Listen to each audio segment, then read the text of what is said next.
Eclesiastes, capítulo 11.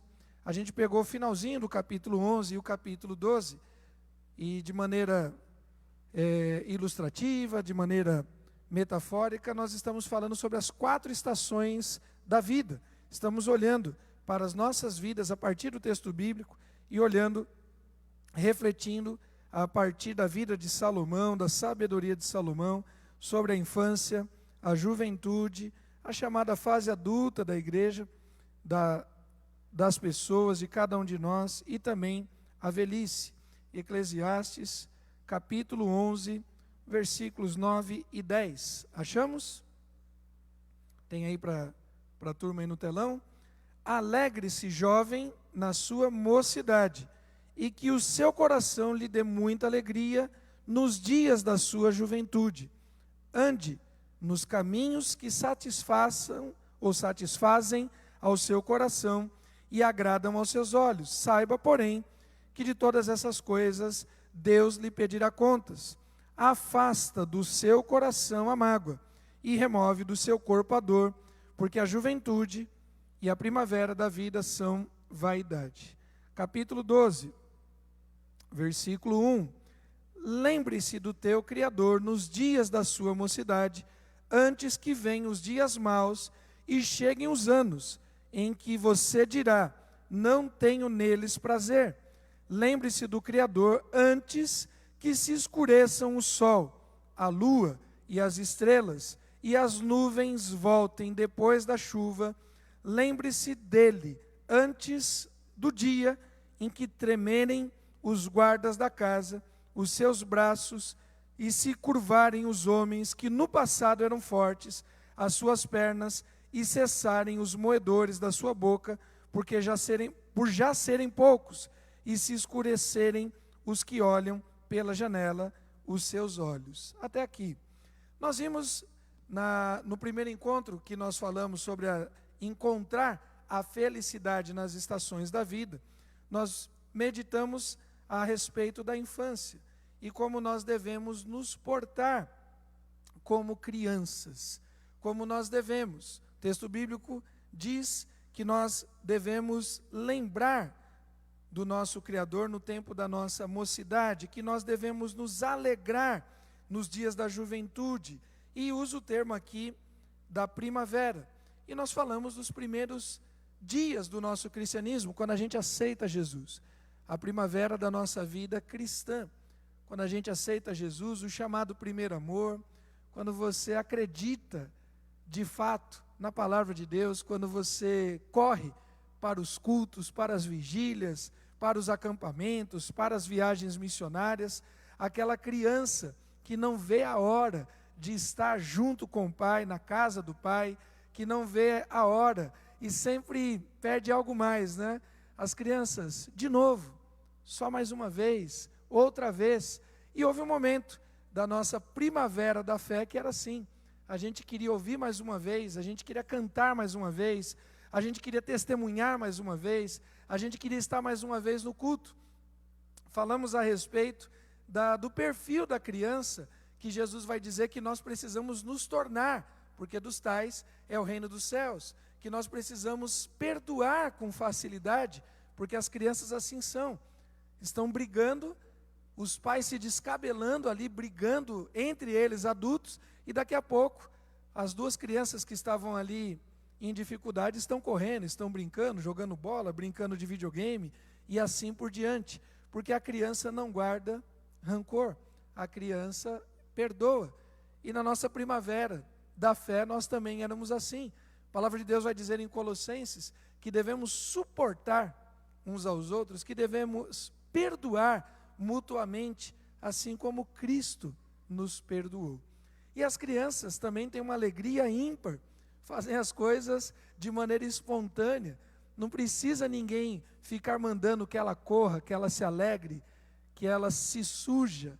A criança, no meio de uma brincadeira, de uma refeição, de um sorvete, se cai um pingo do sorvete, se cai alguma coisa, ela não para de brincar, nem de tomar o sorvete por causa daquilo. E tantas vezes nós adultos, por coisas pequenas, deixamos de fazer e de servir ao Senhor com alegria. No segundo encontro falamos sobre a juventude, a adolescência e a vida jovem. Uma vida que o texto bíblico fala de força. Jovens sois fortes, porque a palavra de Deus permanece em vós, vocês já venceram o maligno. E a questão da disposição. O jovem tem uma disposição ímpar. Vai de um lado para o outro, sai de um lugar para o outro. Quando alguns aqui ainda lembram da sua juventude, você ainda lembra, Hélito, da fase? Leandro, os irmãos lembram? Né? Faz tempo. Anderson, não faz tanto tempo assim, né, Anderson? Né? E a gente tinha uma disposição. Quem gostava de jogar bola, saía de um canto para outro, de um bairro para outro. Não tinha chuva, não tinha greve, não tinha dificuldade. Para os que iam para as baladas, para os que iam para as festas, para os bares, nunca faltou ânimo, nunca faltou disposição. O jovem tem essa proposta, movimento, força, energia. E também houve um momento na nossa vida cristã que nós tínhamos muito empenho para as coisas de Deus, que nós tínhamos muita força. Uma outra coisa legal da juventude é ver os grupos, né? Principalmente mais entre os adolescentes, o jovem um pouco mais independente, os adolescentes ali juntos, na comunhão, na alegria, nas brincadeiras. E a gente vai perdendo isso, e nós precisamos lembrar também dessa fase da vida e com alegria, com disposição, servir ao Senhor. Uma outra característica muito interessante da juventude são os sonhos. É uma fase que se sonha muito, se sonha com as conquistas humanas, a faculdade, o carro, o apartamento, a casa própria, o casamento, é uma fase de sonhos. E tantas vezes nós, enquanto servos de Deus, deixamos de sonhar os sonhos espirituais, os sonhos do Senhor. E agora nós entramos na fase adulta, vamos falar do outono da vida. O outono é uma estação de transição. E o outono é uma estação muito interessante, porque se há uma característica muito forte no verão, talvez nos tempos presentes, por conta de todas essas questões climáticas, já não tenha mais essa força. Mas quando você vai ver a definição do verão, o verão tem uma característica muito forte. Qual a característica mais forte do verão? O calor, o sol. O inverno também tem uma característica muito forte. Qual é a grande característica do inverno? O frio. Já o outono é uma estação de transição. E tem um pouco de verão no outono. Tem um pouco de inverno no outono. É uma estação que se permite, de alguma forma, trazer para dentro dela um pouco das outras três. É possível dizermos que no outono a gente pode vivenciar o melhor das 4 estações. O outono é a época que as folhas caem. E às vezes as pessoas equivocadamente entendem isso como algo menor, como algo sem força. As folhas estão caindo porque está envelhecendo, porque a árvore está se tornando infrutífera. E não é verdade. As folhas estão caindo para renovação. É algo interessante. As folhas estão caindo para preservar a energia. Uma vez que o outono tem menos sol do que o verão, e também tem menos chuva do que o próprio verão, que é um período chuvoso, e parte do inverno, o outono precisa aprender a guardar aquilo que lhe foi dado, de energia, de calor, de sabedoria. O outono é um tempo de se livrar daquilo que pesa, daquilo que pode ter sido útil numa fase da vida, mas agora se torna fútil, se torna inútil. Podemos dizer que, metaforicamente, o outono é a estação da sabedoria. As árvores cuidam de si, porque não há agentes externos. De novo, menos sol, menos chuva. Então há necessidade de preservar. No hemisfério sul, onde nós estamos, desse lado do hemisfério, o outono transita entre 20 e 21 de março, a 22, 23 de setembro, quando entra a primavera, que é a estação que nós estamos. E nós louvamos a Deus, porque o outono não é inimigo da primavera. O outono não é inimigo do verão, nem do inverno, mas precisa ser uma estação de complementariedade. Precisa haver alegria da primavera das crianças no outono. Ainda há muita força da juventude, do verão, porque soube guardar. E há sabedoria, que vai ser ainda mais revelada na fase de inverno. De fato, uma estação premeia a outra, uma estação suporta a outra, uma estação dá sentido e valor à outra. O outono não deve ser inimigo da juventude, da infância, e não deve ser avesso, nem ter medo do inverno da fase adulta, porque há coisas que só o outono tem, e nós precisamos preservá-la. As felicidades que podemos encontrar, ou a felicidade nas estações da vida, também se veem, se percebem e devem ser utilizadas no outono. Passa mais um aí para a gente. Estação de transição, folhas caem, menos chuvas, temperaturas mais amenas, e ainda carrega características das outras 3 estações em si. O outono é um tempo da nossa vida de encontrarmos alegria no Senhor Jesus. Passa mais um. O texto que nós acabamos de ler de Eclesiastes, capítulo 12, diz que nós devemos lembre-se do seu Criador nos dias da mocidade, antes que venham dias maus. De maneira estranha, Salomão sai da juventude como uma fase muito festiva e já entra numa fase adulta como dias maus. Será que a fase adulta é tão má assim? Será que a fase adulta é tão cansativa assim? Será que a fase adulta é tão cruel assim quando comparado com a juventude? Nós precisamos olhar isso a partir da transição de Salomão. Porque Salomão foi um jovem que se apresentou diante de Deus. E quando seu pai morre, Salomão ainda caminhou, pelo que dá entendimento, durante um período em vida com Davi ainda no reino. Porque Adonias se declara rei, os sábios, os conselheiros, chegam para Davi e dizem assim: olha, está acontecendo um barulho aí, você precisa declarar quem vai ser o seu sucessor. A própria mãe de Salomão, Betsabá, diz assim: olha, você prometeu que ia ser Salomão o seu herdeiro. Então nós temos Davi vivo durante um período e Salomão já numa fase de juventude, acompanhando, vendo as ações de Davi, ouvindo os seus cânticos, talvez cantando junto melodias de louvor e adoração, vendo Davi tomando decisões profundas no reino, nas batalhas, e de repente Davi entrega o reino a Salomão e morre. O que Salomão faz no verão? O que Salomão faz na sua juventude? O melhor que pode ser feito.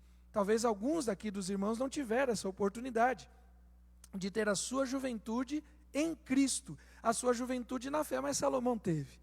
E Salomão se apresenta diante de Deus em humildade. E Salomão vai dizer assim: Senhor, eu não posso governar esse povo, eu não posso liderar. Senhor, eu estou muito longe das competências de Davi, meu pai, eu não sou um adorador como ele é, eu não sou um intercessor como ele é, eu não sou um guerreiro como ele é.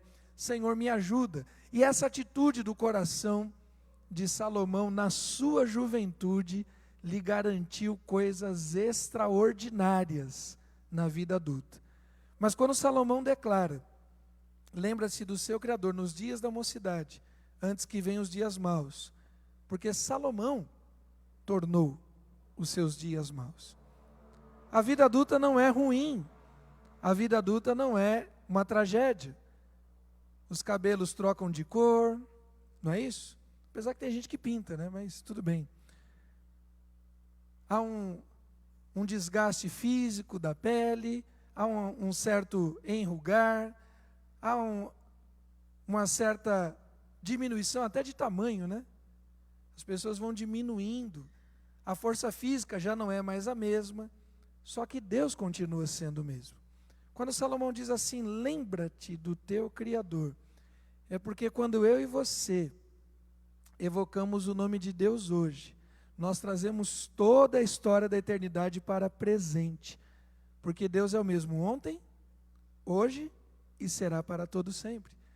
Ao lembrar-se do Senhor, ao lembrar-se da sua salvação, ao lembrar-se do seu batismo, ao se lembrar de uma oração respondida, ao lembrar-se de uma adoração, ao lembrar-se de um congresso, ao lembrar-se de um acampamento, ao lembrar-se de uma viagem missionária, você traz de volta ao presente a presença grandiosa de Deus na tua vida. Os dias não eram maus, maus era Salomão. Salomão escolhe se afastar de Deus. Salomão escolhe abandonar aquilo que ele tinha ganho na sua juventude.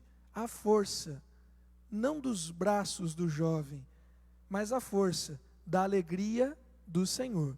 Podemos ler esse texto? Neemias 8:10. Vão para casa, comam e bebam o que tiverem de melhor, e mandem porções aos que não têm nada preparado para si, porque esse dia é consagrado ao nosso Senhor. Portanto, não fiquem tristes, porque a alegria do Senhor é a força de vocês. Salomão não havia se tornado fraco e cansado porque havia envelhecido. Salomão tinha se tornado fraco e cansado porque havia perdido a força do Senhor. A lembrança do Deus verdadeiro se manifesta no dia de hoje. Todo aquele que invocar o nome do Senhor será salvo. Se você traz à memória, como disse Jeremias, quero trazer à memória o que me dá esperança. Você traz a esperança por tempo presente. A esperança deixa de ficar no passado, a esperança deixa de ser algo do futuro e a esperança se torna presente. Quando as folhas caem, não é demonstração apenas de fraqueza, de envelhecimento, mas é demonstração de renovo. Nós precisamos entender que a lembrança do que Deus fez no passado pode renovar o meu e o teu presente em nome de Jesus. Quem tem uma lembrança de um passado aí com Cristo? Quem tem uma lembrança, um fato, uma história? Tem ou não tem? Tem? Então os irmãos estão com medo? Temos. Nós temos lembrança daquilo que Deus fez.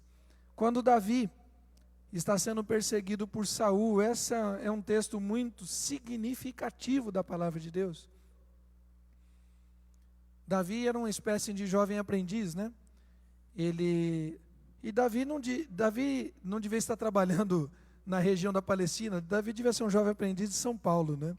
Porque ele trabalhava meio período cuidando de ovelhas, pegava o metrô, o trem, fazia transferência, saía correndo para o palácio, aí fazia um bico lá no palácio, trabalhava meio período. O chefe dele era meio louco, né? É um cara meio doido, varrido, e aí ele tinha que ter uma certa agilidade, uma certa habilidade. Enquanto ele tocava, ainda tinha que se desviar das lanças que Saul lançava. Davi não podia cumprir à risca o texto de Josué, né? Não se desvia nem pela direita nem pela esquerda, tinha que desviar, porque senão a loucura de Saul atingiria Davi. Não deixava as ovelhas do pai abandonado, colocava alguém para cuidar. Vez por outra ainda treinava no time de esportes lá, de tiro ao alvo. Concorria em todas as coisas. Ainda passava uma ideia na filha do rei, o cara não parava. Era um verdadeiro herói da fé. Mas quando Davi foi perseguido por Saul, depois de ter vencido Golias, ele muda de trajeto na sua fuga. E ele vai até determinada tenda. Ainda não havia o templo. Ele vai até um lugar, uma cidade de refúgio, onde estavam os levitas. E ele vai buscar a espada com a qual ele havia matado Golias. Por que Davi foi buscar aquela espada?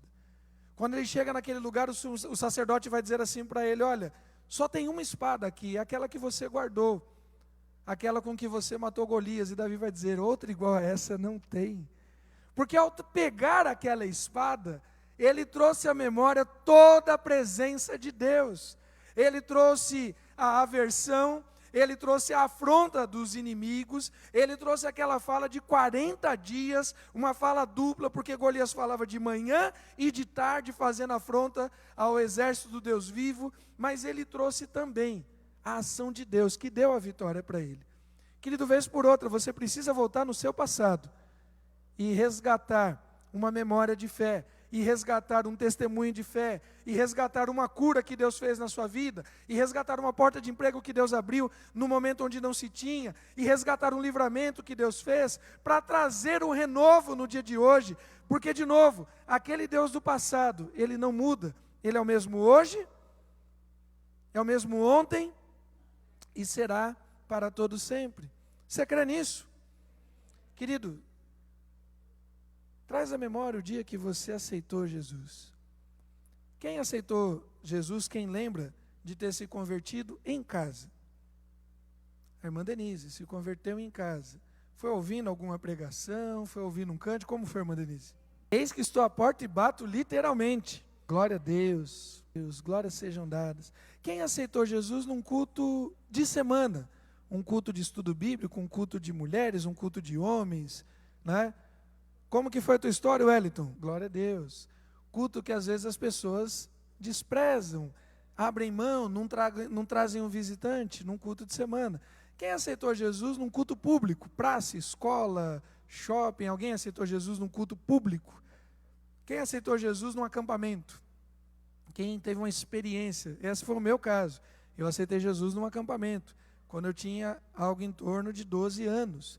Uma experiência arrebatadora, profunda assim com Deus, né, de Deus falar audível, profundamente no coração. Já tinha crescido na igreja, conhecia um monte de coisa de igreja, já fazia parte das rotinas da religião, mas experiência com Jesus foi naquele acampamento. Quem aceitou Jesus num culto de domingo, né, nos cultos mais cheios, nos cultos mais procurados, como que você estava quase, pastor, faz a pergunta. Para, pastor, de enrolar. Vamos para os final, é tipo os casais de noivo, né? Vamos para os finalmente, né? Glória a Deus. Lembranças que nos renovam. Lembranças. O dia do seu batismo. O dia que você teve uma experiência pessoal com Deus, de louvor, de adoração.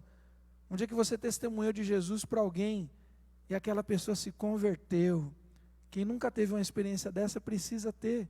Você orar por uma pessoa, você falar de Jesus para ela, e ela dizer assim, eu estou entendendo, eu quero esse Jesus na minha vida, isso é fantástico. E nós precisamos, queridos, quando nós estamos no outono, a gente precisa trazer todas essas memórias, para que seja renovada a palavra de Deus nas nossas vidas. Isaías capítulo 40, versículo 28 e 31. Salomão não teve essa experiência, a força dele estava na juventude, porque ele abriu mão da presença de Deus na sua vida adulta. Mas os jovens também cansam, os jovens também se esgotam, os jovens também caem.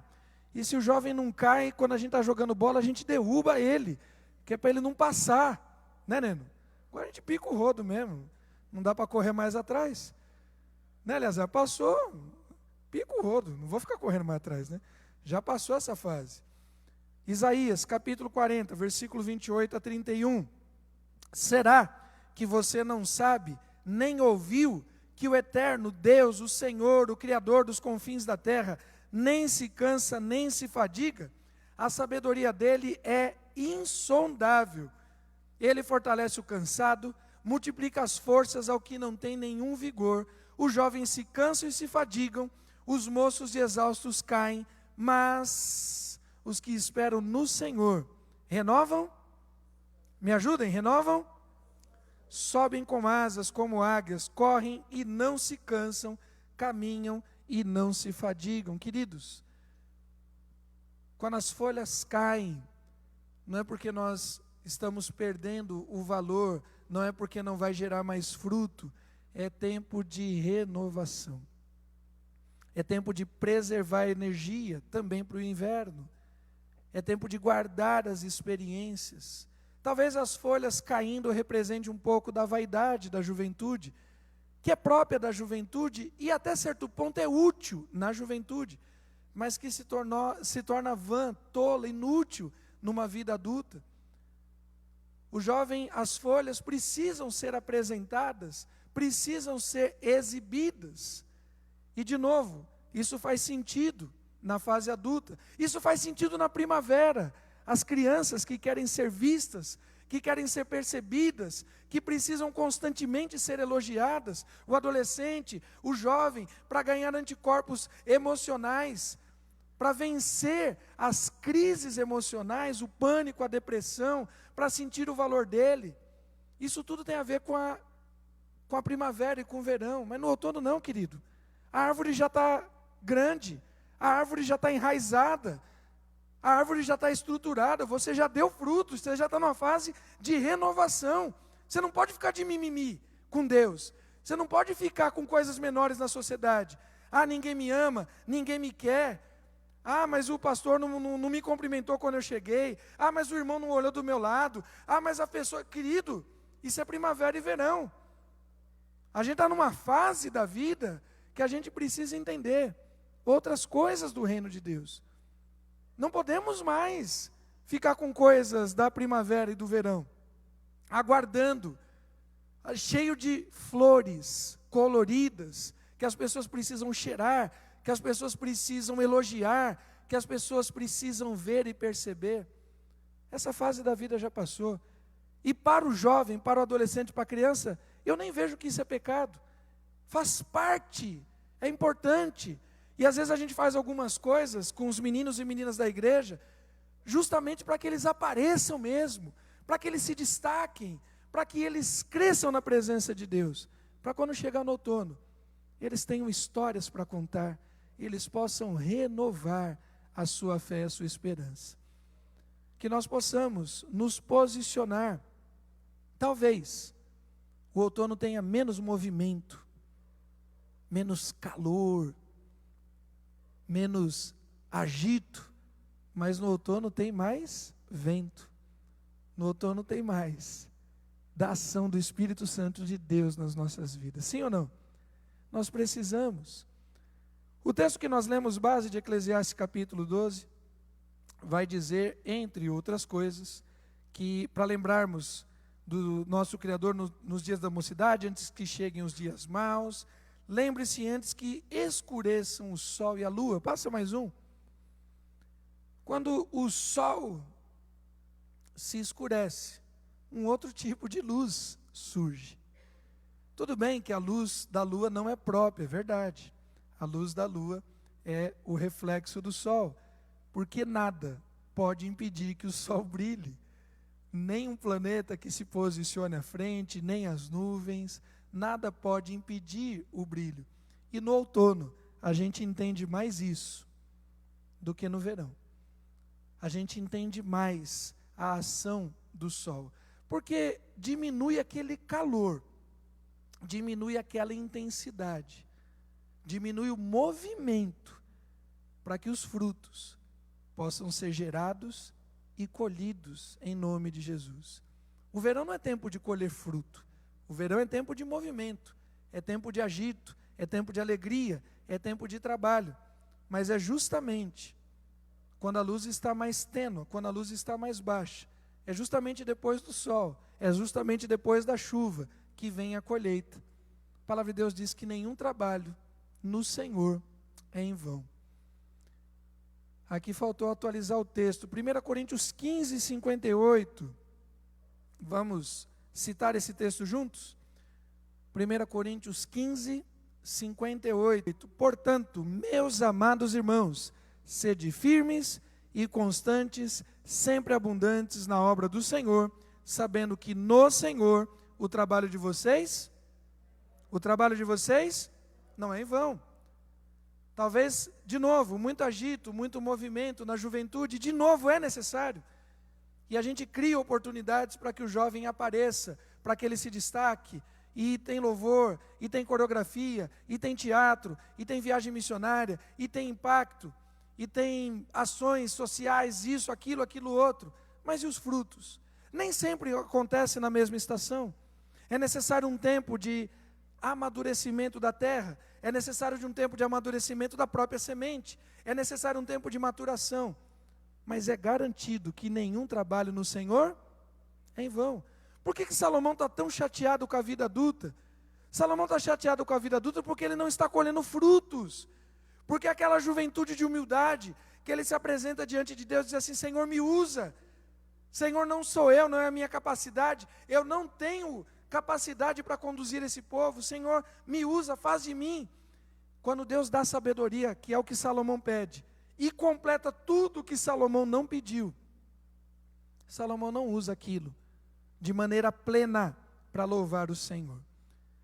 E isso, com tristeza, tem sido uma característica na virada do verão para o outono. Muitos jovens, adultos, ali virando dos 20 e tanto para os 30 anos, quando começa a se estabelecer na vida, ou solteiro, ou casado, começa a ter escolhas que o distanciam da presença de Deus. A vida adulta não é um peso. Nunca foi. O problema todo é quando nós não temos frutos a colher, ou quando os frutos são de tragédia. Uma pessoa que não plantou no Senhor na juventude, mas plantou nas drogas, plantou na criminalidade, plantou na mentira, na injustiça, na preguiça. Todas essas sementes vão dar frutos na fase adulta. E aquele que plantou na mentira vai colher tragédia. Aquele que plantou na preguiça não vai ter o que colher. E o que acontece muitas vezes é exatamente isso. A vida adulta é um peso para aqueles que não plantaram no Senhor na juventude ou que insistem na vida adulta em não trocar de sementes. Porque quem aceita Jesus na fase adulta da vida, tem promessa de Deus na vida dele também. Ah, pastor, então quer dizer que uma vez que a pessoa passou a primavera e o verão, a infância e a juventude, não aceitou Jesus, se ele plantou tudo errado, agora não tem mais jeito? Pelo contrário. Uma vez que nós não plantamos no terreno do Senhor, mas nos convertemos no terreno do Senhor, existe um milagre que só Deus pode fazer. Diz o dito popular que quem planta melancia vai colher o quê? Melancia. Quem planta, escolhe o que planta, certo? Mas é obrigado a colher o que plantou. Só que quem planta longe do terreno do Senhor e se converte, existe um milagre, porque Deus é capaz de mudar o resultado da semente. Deus é capaz de mudar as nossas histórias. Você plantou na ignorância do pecado a tragédia, mas Deus muda e permite que você colha frutos de alegria, de vida e paz. A palavra de Deus diz que Jesus é a videira verdadeira e nós somos enxertados nele. Já não é mais a minha semente, mas é a semente de Cristo. Você passa a fazer parte de uma nova árvore que dá um outro tipo de fruto. Queridos, aquele que passou o verão na mentira, na promiscuidade, no crime, naquilo que não agrada ao Senhor, o verão dele foi um eclipse total, não tinha sol, era plena escuridão, era vaidade. Só que a palavra de Deus nos traz uma promessa. Malaquias capítulo 4, versículo 2. Coloca aí para a gente, por gentileza. Malaquias capítulo 4, versículo 2. Há esperança para aquele que não aceitou Jesus na primavera, na juventude, e que está colhendo frutos ruins. Há uma esperança. Porque há um outro tipo de semente, há um outro tipo de solo, e há um único sol verdadeiro. Mas para vocês que temem o meu nome, nascerá o sol? Nascerá o sol da justiça, trazendo salvação nas suas asas. Nós assim cremos. Continue orando por alguém, continue incentivando alguém. Mas pastor, a vida da pessoa não tem jeito. Não tem jeito longe da videira, porque se esse galho bravo, esse galho ruim foi enxertado na videira, ele vai dar outro tipo de fruto, e fruto em nome de Jesus. A vida adulta exige abrir mão das rotinas, das práticas e das vaidades da juventude, por isso que as folhas caem. A vida adulta exige que nós assumamos algumas posições, diante da ausência do sol, diante da diminuição da chuva, nós precisamos assumir algumas posições. Alguns desconfortos, medos, angústias, vaidades, até mesmo exibicionismos, que são práticas da primavera e do verão, precisam ser completamente abandonados no outono, porque como há pouca chuva, vai te fazer falta, se você continuar com essas questões. E para terminar, o texto lá de Eclesiastes, mais uma vez, diz que devemos lembrar-se do nosso Criador nos dias da mocidade, antes que venham os dias maus. antes que escureça o sol, a lua, as estrelas, e antes que voltem as nuvens depois da chuva. E eu fiquei imaginando, dentro desse texto, por que Salomão tinha medo que as nuvens voltassem. Interessante, né? Lembra-te do teu Criador, antes que se escureça o sol, antes que volte a nuvem. Elias estava dentro de um contexto de seca, e Elias vai dizer assim: sobe lá no monte e dá uma olhada para mim. E ele de joelho orava. O seu moço foi e disse: eu não vejo nada. Uma, não vejo nada. Duas, não vejo nada. Três, não vejo nada. Ele viu o céu limpo, ele viu o sol, mas não era o sol da justiça. Havia toda uma iniquidade naquela geração de Acabe e Jezabel. E Elias continuou orando, até que o moço disse: eu vejo uma nuvem do tamanho da mão de um homem. Ele mediu assim como a gente faz quando criança, Você fecha um olho e ele mediu. E quando a gente é criança, a gente olha e a gente precisa resgatar. Lembra que eu falei que o outono traz um pouquinho de cada estação? E a gente precisa resgatar a imaginação, os sonhos, a leveza das crianças. Porque quando as crianças veem nuvens, elas fazem brincadeiras. E através das nuvens elas veem formas. Olha, aquela nuvem parece um elefante, aquela nuvem parece uma flor, aquela nuvem parece um coração, aquela nuvem parece com isso, parece com aquilo. Salomão estava com medo de ver as nuvens. Lembra-te do teu Criador antes que o sol escureça, que a lua escureça, e antes que as nuvens voltem. Por que Salomão estava com medo das nuvens? E quando aquele moço de Elias voltou, ele disse assim: manda avisar Acabe que vai vir grande tempestade. Por que, querido, você tem medo das nuvens? Ah, mas o céu está ficando cinzento. Mas se não tiver nuvem, não tem os raios, querido. E os raios são um dos fenômenos mais bonitos da natureza. É uma coisa linda, fantástico, ver o raio cortando os céus. Não tem o trovão, que de alguma forma também manifesta a grandeza de Deus, porque os céus proclamam a grandeza de Deus, porque o firmamento anuncia as obras da sua mão, porque um dia conversa com um dia, e uma noite conversa com a outra noite. E apesar de não haver palavras, por todo o mundo se ouve a sua voz. Salmo capítulo 19. Por que você tem medo da nuvem? Por quê? Porque na nuvem, querido, não vai trazer a tragédia. A nuvem não vai trazer a ruína. A nuvem não é símbolo de ruínas. E nós precisamos lembrar que houve uma nuvem que em Atos capítulo 1 levou Jesus aos céus. E os anjos disseram, desse mesmo jeito que Jesus subiu, que ele foi encoberto pelas nuvens, desse mesmo jeito, ele voltará. Será que Salomão estava com receio das nuvens, pensando no tempo, na chuva? Ou será que Salomão estava com medo das nuvens, daquele que um dia voltará sobre elas? Me parece que a fase mais adulta de Salomão foi uma das suas fases mais distante de Deus. E ele não chega, porque Davi vai dizer, ou melhor, esse salmo é de Moisés. Estou em dúvida. O Salmo 90, eu acho que é de Moisés. E ele vai dizer que os anos da vida de um ser humano chegam no máximo a 70. E se alguns, pela sua robustez, pela sua força, chegarem a 80, o seu fim é de canseira e enfado. Talvez Salomão estivesse enfadado, já da vida, já com seus 40, 50 anos, porque ele perdeu a alegria daqueles que conhecem a Jesus, ele perdeu a sua força.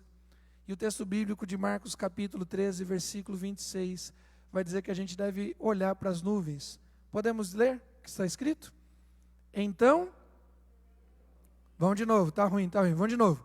Então verão o Filho do Homem vindo nas nuvens, com grande poder e glória.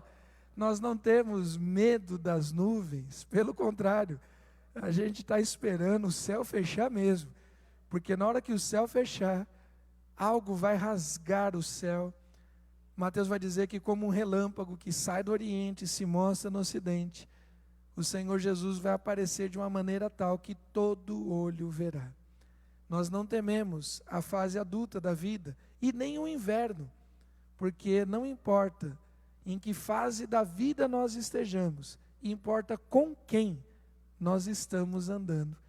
Quem dá o relatório do clima não é a menina nem o rapaz do tempo, que normalmente tem uma postura estranha, né? O clima de amanhã, a mínima é de 9, a máxima de 40 graus. Assim até eu acerto, né? Apesar que São Paulo tem isso mesmo, né? A gente sai de manhã com frio, passa calor no meio do dia e volta congelando à noite. A gente tem as 4 estações, mas quem controla o nosso tempo é aquele que fez e sustenta todas as coisas. Vamos orar, abaixe sua cabeça.